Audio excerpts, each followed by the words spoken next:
Once upon a time,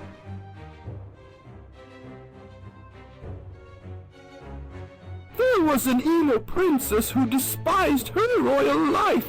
She was so disillusioned with her title and the responsibilities that came with it that she renounced her crown primarily to escape the repulsive suitors, nasty old rotund men who spent their days scratching themselves and doing other unsavory things.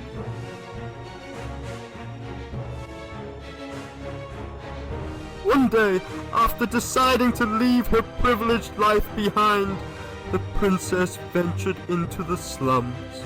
She witnessed a scene that seemed oddly fitting. Yep, seems legit, she said.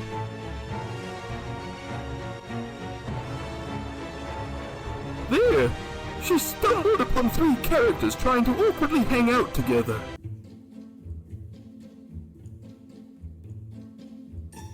The mean guy was hurling cruel insults at the girl, while the other man shook his head in disapproval, calling the mean guy cringe for his behavior.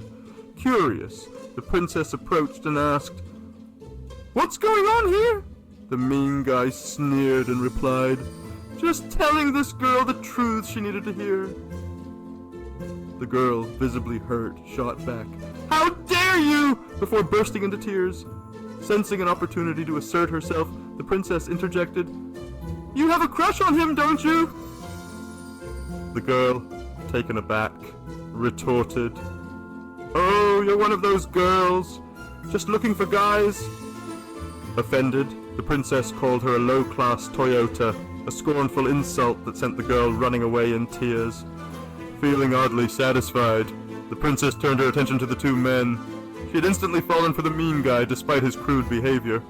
The other man, however, was unimpressed. "He's so cringe," he said, shaking his head. The princess outwardly agreeing. I don't even know what's happening anymore. What's...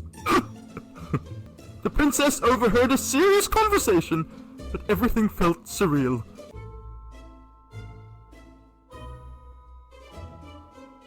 The princess stumbled upon a shocking revelation in an ancient book, as the pages revealed a series of absurd looping gifs, like a cat wearing a top hat and monocle while sipping tea. The princess sighed and said, "This is clearly the most important discovery of my life."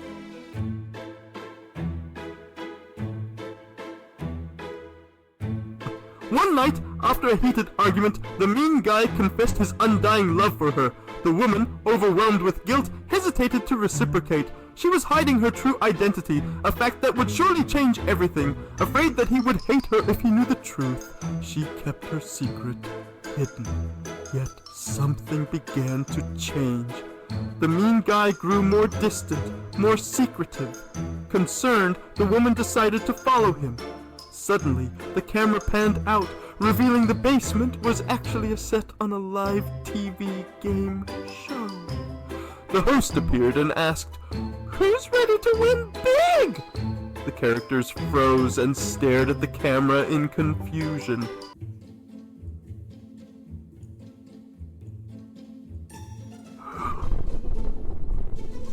She found herself standing close to the mean guy, their eyes locked in a moment of vulnerability. The tension between them melted away as they confessed their love for each other, just as they were about to kiss. The scene abruptly changed.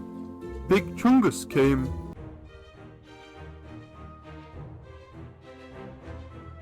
Later, the princess sought solace in a whimsical garden.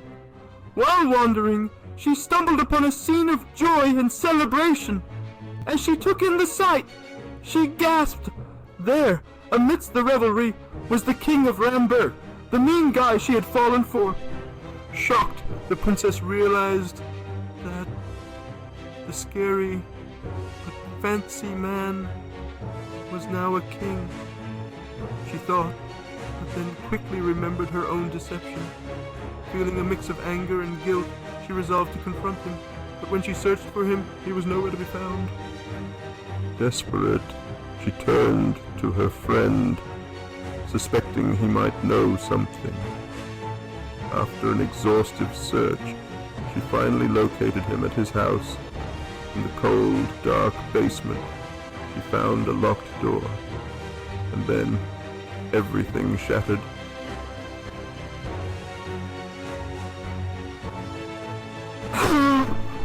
Summoning her strength, she kicked it down and gasped in horror at what she saw. Her friend, Feetlix, was holding the mean guy hostage, a knife to his throat. "Feetlix, what are you doing?" the princess demanded. Feetlix, seething with jealousy, replied,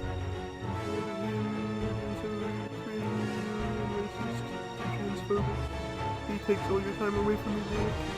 Something has to be done." The princess, standing firm, responded, "Yes, I know he's cringe, but he's my cringe. You can't do this." Feetlix sneered. "Or what? What can you do to stop me?"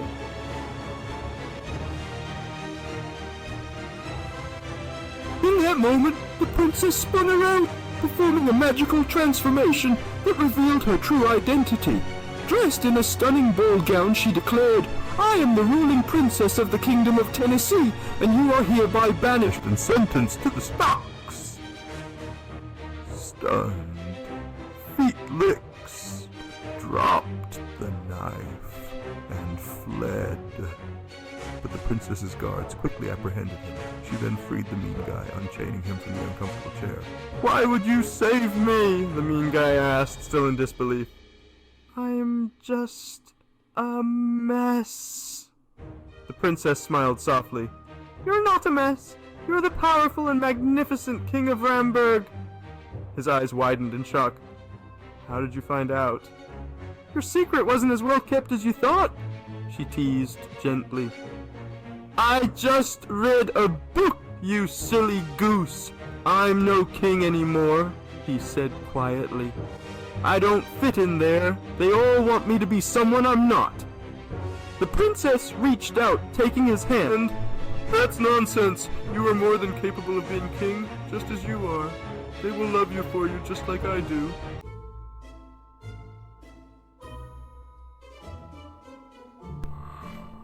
You love me?" he stammered. "Yes, I do," she confessed. "So, what do you say? Do you want to get married?" The mean guy, no, the king, nodded, his eyes brimming with emotion. They kissed, sealing their love and the promise of a new beginning.